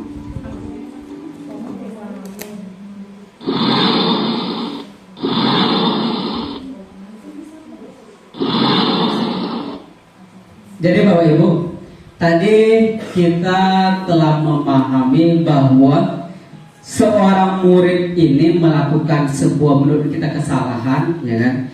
Melakukan mungkin minggat ketika di sekolah, kemudian mengganggu temannya di kelas dan seterusnya. Artinya murid tersebut ingin memenuhi salah satu dari 5 kebutuhan dasar mereka. Jadi setiap kita, Bapak Ibu, memiliki 5 kebutuhan dasar. Yang pertama bertahan hidup, artinya kita perlu makan, minum dan seterusnya. Kita juga perlu kesenangan, ya kan? Perlu penguasaan. Kita perlu pengakuan dari orang lain bahwa kita itu mampu, ya. Kemudian kita juga perlu apa? Kesenangan, penguasaan, bertahan hidup, ya. Cinta, kasih, ya. Jadi 5 kebutuhan dasar itu setiap orang itu pasti memiliki. Jadi mungkin seorang siswa yang ribut di dalam kelas mungkin karena mereka kebutuhan dasar cinta kasih atau kasih sayang itu tidak didapatkannya di dalam kelas atau di rumah, ya kan? Kemudian siswa ketika belajar mereka keluar masuk dalam kelas, ya. Ketika belajar, ketika gurunya menjelaskan, dia menjahili temannya. Mungkin dia ingin memenuhi kebutuhan dasarnya itu kesenangan. Mungkin dia suntuk di dalam kelas. Gurunya mengajarnya yang kalau masuk mencatat. Jadi dia tidak senang, jadi dia ganggu temannya, ya kan? Jadi mengapa kita perlu mengetahui 5 kebutuhan dasar ini? Jadi tujuannya supaya kita ini ketika menerapkan segitiga restitusi, kita kaitkan dengan 5 kebutuhan dasar ini. Mengapa seandainya dia setiap pelajaran guru A ini selalu ribut, selalu minggat? Oh, ternyata dia ini karena guru A ini mengajarnya selalu mencatat. Dia senangnya yang sifatnya yang ada interaksinya antara siswa dengan guru. Oh, siswa ini ketika gurunya memarahinya, dia melawan juga. Dia balik melawan. Mungkin karena siswa ini kurang kasih sayang di rumahnya, ya kan? Kemudian ketika di sekolah dia juga diperlakukan seperti di rumah. Jadi timbul lagi, ya kan? Timbul lagi sifat membangkangnya itu, ya kan? Semakin nakal timbulnya. Siswa yang nakal semakin nakal, siswa pemalas semakin malas dan seterusnya. Jadi Bapak Ibu, penggunaan segitiga restitusi, pengetahuan tentang 5 kebutuhan dasar ini, jadi kita menyadarkan kita bahwa setiap tindakan siswa ini pasti ada hal yang melatar belakangnya. Yang melatar belakangnya apa? Yaitu 5 kebutuhan dasar yang ingin diperolehnya di dalam kelas, mungkin di lapangan dan seterusnya. Makanya dalam pembelajaran berdiferensiasi, guru itu seharusnya harus melakukan inovasi pembelajaran, supaya bisa memenuhi 5 kebutuhan dasar murid ini.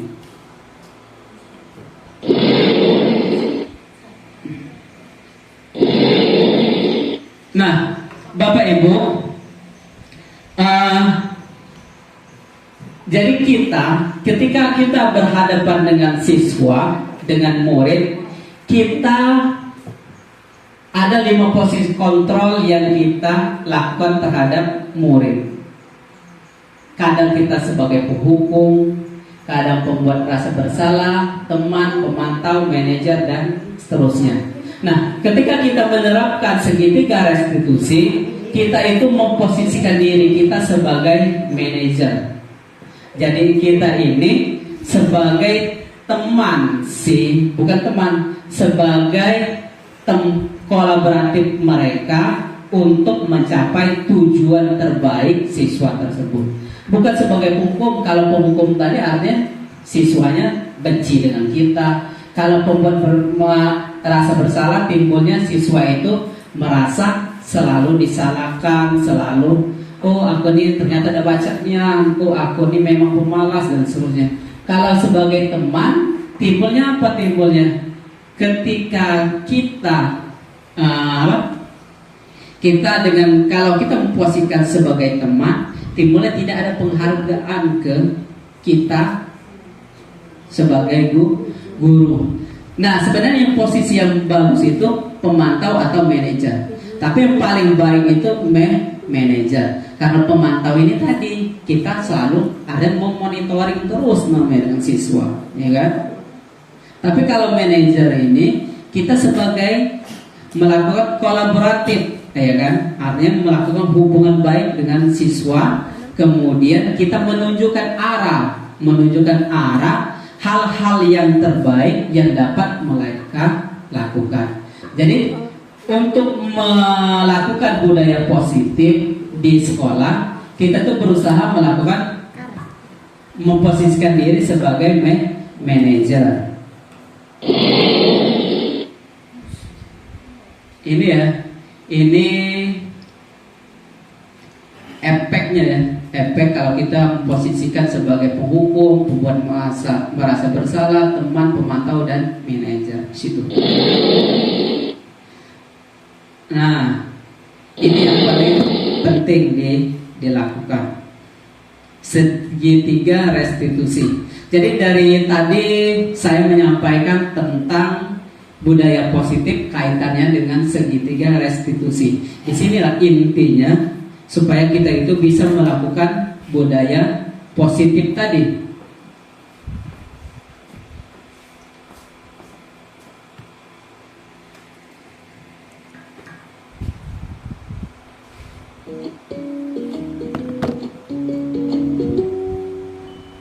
Salam dan bahagia Ibu Silakan dan Bapak guru hebat. Pada video kali ini kita akan membahas tentang salah satu program disiplin positif yang diterapkan di lingkungan sekolah yang dikenal dengan nama restitusi.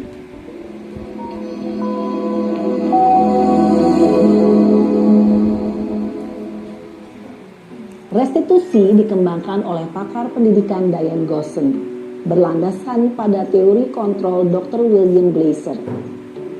Segitiga restitusi adalah suatu proses dialog yang dijalankan oleh guru atau orang tua agar dapat menghasilkan murid yang mandiri dan bertanggung jawab.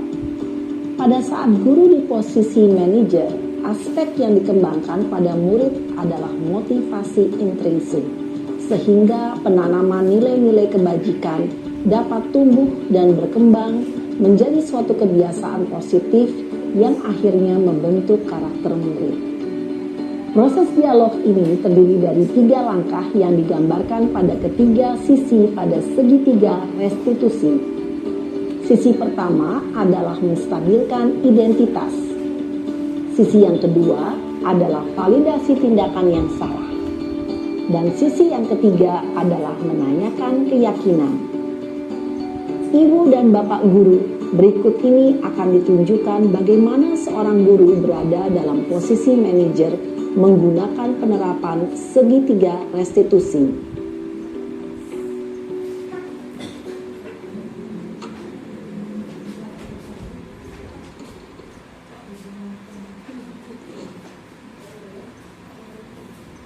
Siang Sarah. Siang Pak. Sudah lama nggak ketemu Sarah. Kenapa hari ini ada di sini? Kesel Pak, kesel banget. Masa aku dikatain tukang fitnah Pak? Ya aku marah lah. Aku balik ngatain Eka di depan kelas. Kesel banget. Oh, begitu. Ya pasti kamu marah dan kesal. Bapak juga akan marah apabila ada yang menuduh Bapak seperti itu. Kemudian, pada saat itu, kamu mau melakukan apa? Ya saya langsung ngatain Eka lah Pak. Kesel banget. Saya bentak-bentak dia depan teman-teman lain. Oh, begitu. Pasti kamu melakukan seperti itu karena suatu alasan tertentu, bukan? Iyalah, masa saya diam saja Pak? Ya saya bela diri lah. Masa saya dituduh tukang fitnah? Ya, wajarlah. Mempertahankan harga diri itu sesuatu yang penting buat kamu.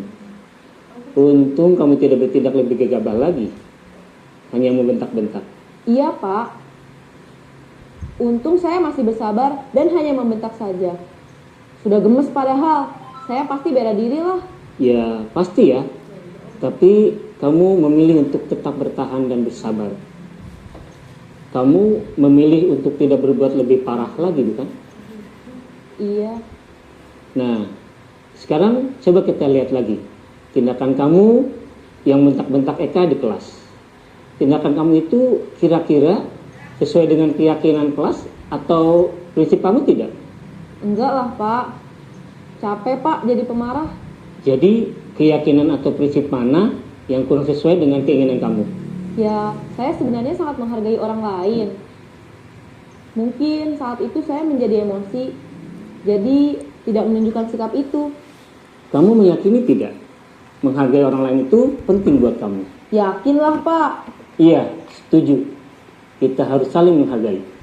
Namun, ada juga keyakinan yang kita sepakati yang perlu kita jalankan apabila kita sedang marah, bukan? Ya, saya bisa lebih proaktif, mulai dengan diri sendiri. Saya bisa jadi lebih bersabar, mengambil waktu jeda untuk berpikir mau apa selanjutnya. Kira-kira kamu bersedia memperbaiki masalah ini tidak? Bersedia Pak. Kalau kamu memperbaiki masalah ini, kamu akan menjadi orang seperti apa? Saya akan menjadi orang yang bertanggung jawab kali ya Pak. Dan senantiasa proaktif. Iya, menurut kamu bagaimana rasanya menjadi orang seperti itu? Ya nyaman lah, bangga bisa bersabar dan menahan diri. Baiklah kalau begitu. Yuk kita pikirkan bagaimana memperbaiki masalah ini.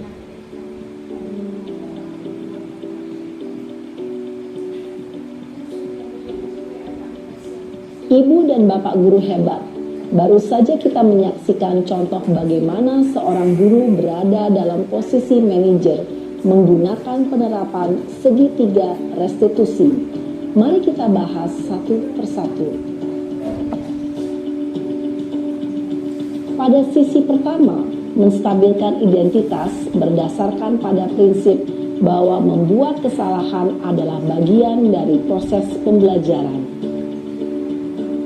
Sisi pertama dari segitiga ini berperan menggeser identitas murid dari identitas gagal ke identitas sukses. Murid yang sedang bertingkah laku yang tidak pantas atau menarik diri saat itu sedang mengalami identitas gagal. Bila kita mengkritiknya, maka posisinya tidak akan berubah. Kita bisa mengajukan pernyataan-pernyataan ini. 1. Membuat kesalahan sesuatu yang wajar. 2. Manusia tidak ada yang sempurna. 3. Kita bisa memperbaiki masalah ini. 4. Saya tidak menanyakan kesalahannya. Saya lebih fokus bagaimana memperbaiki masalah ini. 5. Apakah saat ini kamu tengah menjadi orang yang baik untuk dirimu sendiri? Pada sisi kedua, validasi tindakan yang salah berlandaskan pada prinsip bahwa setiap perilaku berupaya memenuhi suatu kebutuhan tertentu. Guru yang telah memahami teori kontrol akan bergeser dari pemikiran stimulus respon menjadi proaktif dan mencoba untuk mengenali tujuan dari perilaku murid. Mengenali dan mengakui kebutuhan murid ini dapat memperbaiki hubungan dengan murid tersebut. Pernyataan atau pertanyaan bisa disampaikan dengan nada suara tidak menghakimi atau memojokkan, sehingga dapat mengembalikan murid pada posisi positif. 1. kamu bisa saja bertindak lebih gegabah lagi dari ini. 2. Kamu bukan melakukannya tanpa suatu alasan tertentu. 3. Kamu melakukannya karena mempertahankan sesuatu yang penting bagimu. 4.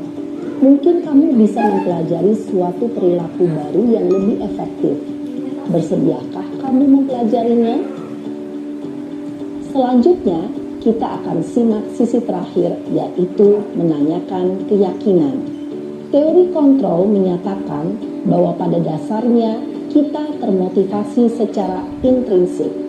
Pada saat perilaku yang salah telah divalidasi dan identitas sukses telah stabil, maka murid telah siap mengaitkan keyakinan-keyakinannya dengan tindakannya yang salah, dan pemikirannya telah bergeser ingin menjadi orang yang dituju.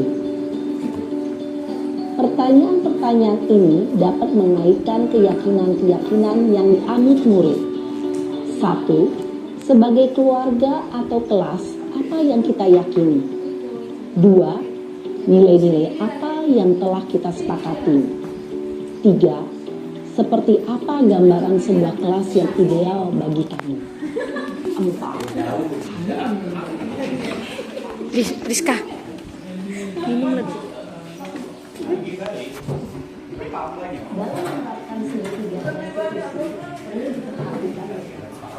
Ibu, tidak apa-apa kan, Bu?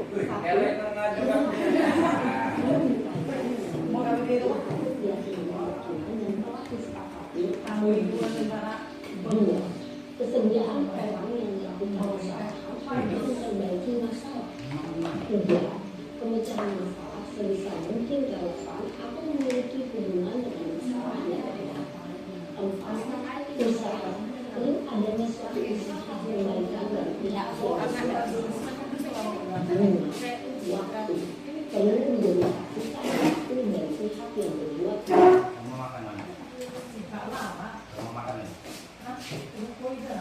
Jadi Bapak Ibu, tadi kita saksikan tentang penerapan segitiga restitusi.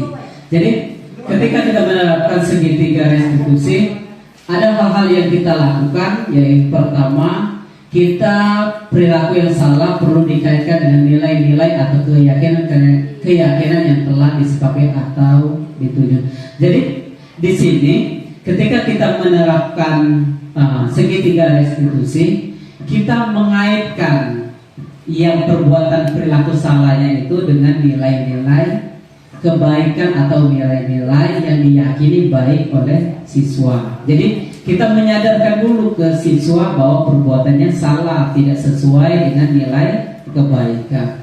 Kemudian yang kedua, kesediaan untuk memperbaiki kesalahan.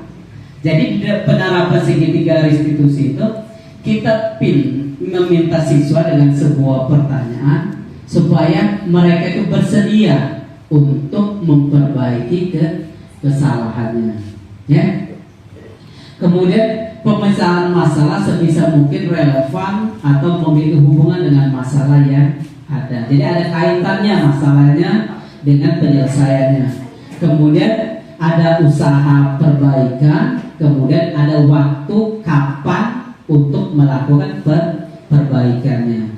Jadi di sini, jadi poin yang 5 ini adalah hal-hal yang harus diperhatikan ketika menerapkan segitiga restitusi, mengaitkan perilaku salah dengan nilai kebajikan, kemudian kesediaan untuk melakukan perbaikan, kemudian menghubungkan kesalahannya dengan hal-hal yang relevan. Seandainya terkait dengan tidak tiket di kelas, ya harus ada kaitannya dengan tiket. Kemudian ada usaha perbaikan dan waktu untuk perbaikan. Jadi jelas di sini, ya. Jadi ketika menerapkannya jelas. Nah ini contohnya, ini segitiga restitusi. Artinya kita pertama menanyakan keyakinan. Yang pertama menstabilkan identitas. Jadi kita menstabilkan dulu identitas mereka. Ketika mereka marah, kita stabilkan dulu emosinya, ya kan? Setelah kita menstabilkan identitas, kemudian kita melakukan validasi tindakan yang salah itu kira-kira. Jadi dari pertanyaan kita memberi pertanyaan yang ujung-ujungnya mereka menyadarkan diri bahwa itu salah, yang di bagian ini salah. Setelah itu baru kita menanyakan ke keyakinan. Yang menanyakan keyakinan, nah disinilah kapan mereka akan melakukan perbaikannya, ya kan? Kapan waktunya, bagaimana mereka melakukan perbaikan dan seterusnya. Jadi penerapan segitiga restitusi ini, Bapak Ibu, sangat bagus ketika diterapkan di sekolah yang ingin menerapkan budaya positif di sekolahnya.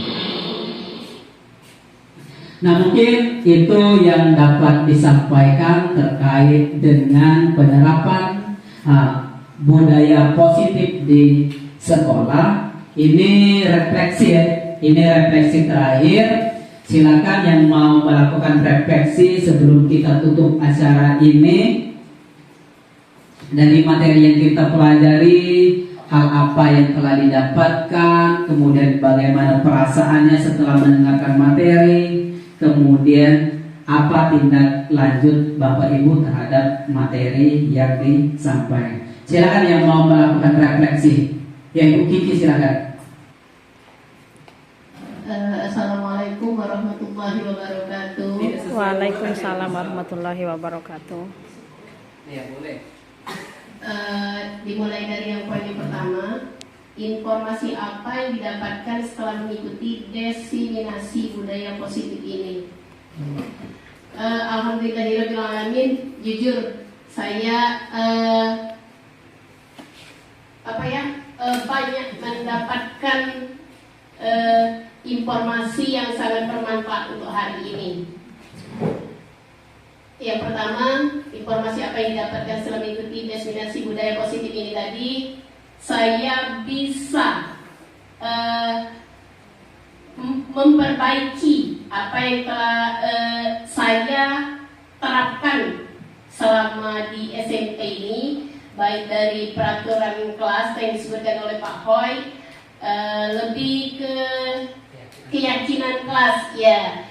Tapi alhamdulillah itu ada kesepakatan kelas yang sudah saya buat, dengan alhamdulillah sudah menerapkan seperti kalimat yang telah Bapak sampaikan tadi, ya. Iya. Yang kedua, bagaimana perasaan Bapak Ibu setelah diseminasi ini?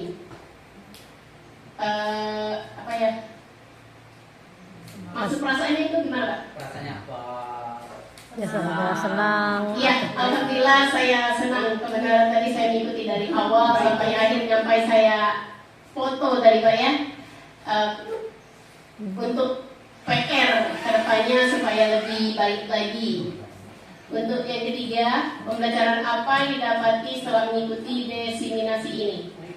Jujur, 3 poin yang saya dapatkan di terakhir tadi, seringkali kita kalau siswa itu bermasalah, kita memberikan memang menanya, tapi terkadang kita sering menyalahkan, Pak, ya. Tapi dari di situ tadi kita bisa ada 3 poin tadi, Pak, ya. Sebentar. Segitiga restitusi tadi. Iya, saya ambil dari 3 tadi, ya. Yang pertama kita bisa menstabilkan identitas tadi, Pak, ya. Yang kedua, validasi tindakan yang salah.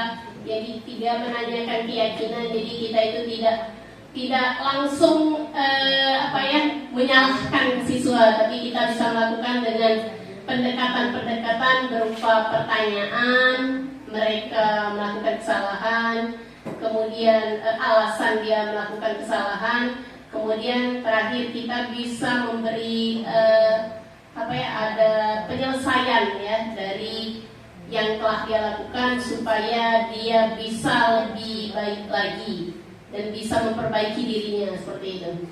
Yang terakhir, apa tindak lanjut Bapak Ibu setelah ini? Alhamdulillah setelah saya mendapatkan materi hari ini, insya Allah saya akan mencoba memulai di tahun ajaran baru nanti ya. Amin. Iya, nanti dicoba. Ya, terima kasih. PR untuk saya ke depannya. Terima kasih, mungkin itu saja yang dapat saya sampaikan, dan terima kasih pada Pak Khairul Amrah yang sudah memberikan ilmu yang sangat bermanfaat untuk kami semua pada hari ini. Ya. Ya, terima kasih kepada Ibu Kiki atas refleksinya tentang kegiatan kita pada hari ini. Jadi Bapak Ibu, jadi setelah ini saya berharap di sekolah ini berusaha menerapkan budaya positif dengan harapan ada perbaikan terhadap perilaku siswa ke depan. Kemudian kita juga tidak memunculkan emosi-emosi, melakukan tindakan-tindakan yang bersifat fisik dan psikis ketika menghadapi mereka. Jadi yang berakibat, yang berujung antara kita sebagai guru dengan siswa ada hubungan harmonis, hubungan yang baik yang terjadi harapannya. Bapak Ibu yang kami hormati, mungkin itu yang dapat disampaikan terkait dengan diseminasi ini. Saya selaku pembawa penyampai materi, mohon maaf bila ada yang salah, ada yang kurang, karena saya tahu mungkin pengetahuan saya yang masih kurang. Jadi mohon maaf sebesar-besarnya kepada Allah, saya mohon ampun. Saya akhiri, wassalamualaikum warahmatullahi wabarakatuh. Atas materi yang telah diberikan, semoga semua yang telah dijelaskan tadi bisa kita terapkan untuk kedepannya. Amin.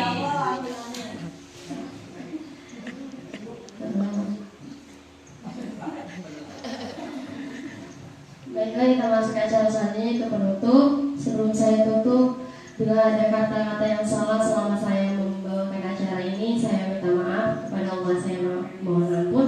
Saya akhiri, wabillahi taufiq wal hidayah. Wassalamualaikum warahmatullahi wabarakatuh. Waalaikumsalam warahmatullahi wabarakatuh. Assalamualaikum warahmatullahi wabarakatuh. Perkenalkan, nama saya Nurul Hendri dari SMP Negeri 3 Abak. Setelah mengikuti diseminasi ini, saya memahami bahwa untuk menyelesaikan berbagai permasalahan siswa itu bisa menggunakan segitiga restitusi. Terima kasih. Assalamualaikum warahmatullahi wabarakatuh. Jadi setelah saya mengikuti diseminasi budaya positif, saya mendapatkan banyak pengetahuan tentang bagaimana cara menerapkan budaya positif di sekolah. Terima kasih.